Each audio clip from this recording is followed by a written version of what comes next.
বিসমিল্লাহির রহমানির রহিম। আসসালামু আলাইকুম ওয়া রাহমাতুল্লাহি ওয়া বারাকাতুহু। কেমন আছেন সবাই? আশা করি সবাই ভালো আছেন। প্রতিদিনের মতো নতুন আরো একটা রেসিপি নিয়ে হাজির হলাম। তো আজকে আমি পটল, আলু এবং রুই মাছ দিয়ে রান্না করব। তো এখানে আমি সবগুলো পটল কেটে পরিষ্কার করে নিয়ে নিয়েছি, আর এখানে একটা আলু নিয়ে নিয়েছি, আর এখানে নিয়ে নিয়েছি ৫ পিস মাছ।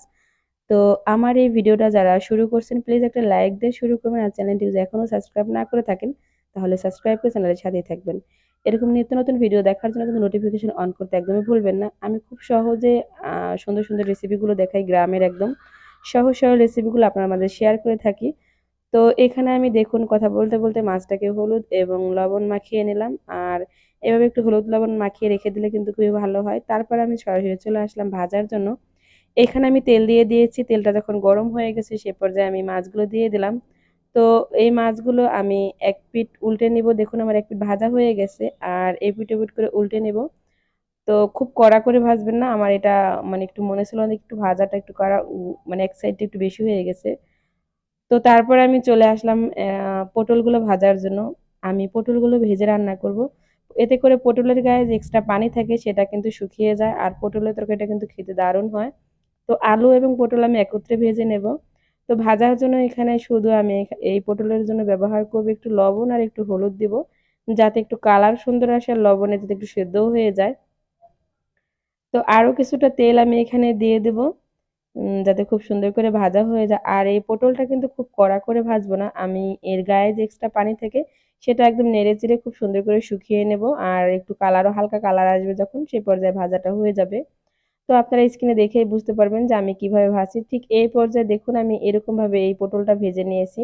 আমি খুব কড়া করে ভাজি নাই, এইরকম করে ভাজলেই কিন্তু আপনার তরকারি স্বাদটা দ্বিগুণ হবে। এখন আমি এটাকে রেখে দেবো এক সাইডে। ভাজাটা হয়ে গেছে যেহেতু, আমি অন্য একটা পাতিল দিয়ে দিলাম। এখানে আমি দিয়ে দিলাম পরিমাণ মতো তেল। আমি আমার পরিমাণ মতো দিয়েছি, যেহেতু আমি পটল ভেজে নিয়েছি মাছটাও ভাজা, সেজন্য খুব একটা তেল আমি এখানে ব্যবহার করব না। তারপরে এখানে আমি ৩-৪টা পেঁয়াজ, বাটা পেঁয়াজ ব্যবহার করলাম। বাটা পেঁয়াজটা দেওয়ার কারণে কিন্তু আপনার গ্রেভিটা ঘন হবে, খেতেও মজা হবে। তো পটলের তরকারিতে কিন্তু এমনি ঝোলটা মানে আঠাইতে চায় না, আঠালো হয় না, সেজন্য অবশ্যই একটু বাটা পেঁয়াজটা ব্যবহার করতে চেষ্টা করবেন। তো পেঁয়াজটা খুব সুন্দর করে ভাজতে হবে যাতে কাঁচা গন্ধ না থাকে। এরপরে এখানে আমি দিয়ে দিলাম আদা এবং রসুন বাটা। আমি এখানে আদা রসুন পেস্ট মিলিয়ে ১ চামচ পরিমাণ দিয়ে দিয়েছি। তো তারপরে আমি এখানে দিয়ে দিলাম পানি আর লবণ দিয়ে দিয়েছি, যাতে এটা তাড়াতাড়ি ভাজা হয়ে যায়, গন্ধটাও চলে যায়। তারপরে এখানে আমি গুঁড়া মসলা ব্যবহার করব। এখানে আমি ঝালটা অবশ্যই আপনাদের পছন্দ মতো দিবেন। আমি এখানে ১ চামচ মরিচের গুঁড়া দিয়েছি, আর হাফ চামচ দিয়ে দিয়েছি হলুদের গুঁড়া।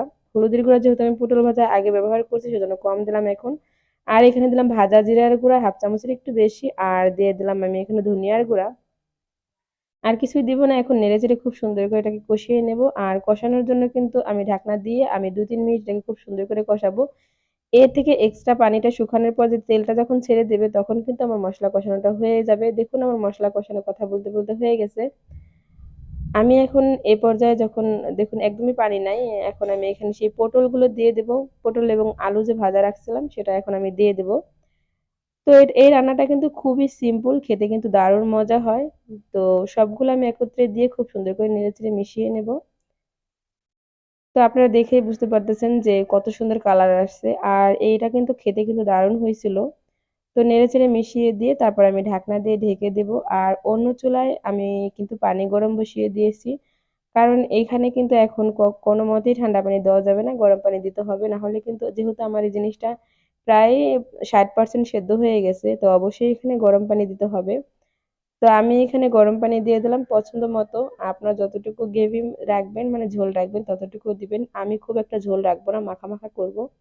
তো এতটুকুই ঝোল আমি এখানে দেব, শুধু মশলা পটল এবং মাছটা খুব সুন্দর করে ফুটানোর জন্য। তারপর আমি ঢাকনা দিয়ে এই ঝোলটা ফোটার জন্য অপেক্ষা করব। তো দেখুন খুব সহজে আমার ঝোলটা ফুটে গেছে, যেহেতু গরম পানি সময় লাগে নাই। আবার একটু নেড়েচেড়ে মিশিয়ে দিয়ে সেই মাছগুলো আমি এখানে দিয়ে দিব। মাছগুলো ভাজা মাছগুলো দিয়ে দেব। আর এইখানে আমি আরো একটা দিব, সেটা হলো কাঁচামরিচটা আমি এই পর্যায়ে দিয়ে দিব, কারণ এই পর্যায়ে দিলে মরিচটা সেদ্ধ হয়ে যাবে, আর মরিচের দিকে যে একটা ফ্লেভার থাকে সেটা এই পুরো মাছের তরকারিটাই ছেয়ে যাবে। তো দেখুন আমার প্রায় আরো ৩-৪ মিনিট পর আমি চলে আসলাম, ঝোলটা অনেকটাই শুকিয়ে গেছে। এখন লাস্টে যেটা দিব সেটা হলো জিরার গুঁড়া, আমি আর কিছু দিব না। তো একটু নেড়েচেড়ে মিশিয়ে দিব, তারপর আমি এটাকে পরিবেশন করে নেবো। তো ভিডিওটা অনেক বড় লম্বা হয়ে যাবে, আমরা সবাই পরিবেশন করতে জানি। তো তো আজকের ভিডিওটা এখানেই শেষ করব। কথা হবে অন্য কোনো রেসিপিতে। সবাই ভালো থাকবেন, সুস্থ থাকবেন। আসসালামু আলাইকুম রহমতুল্লাহি ওয়া বারাকাতুহু। আল্লাহ হাফেজ বন্ধুরা।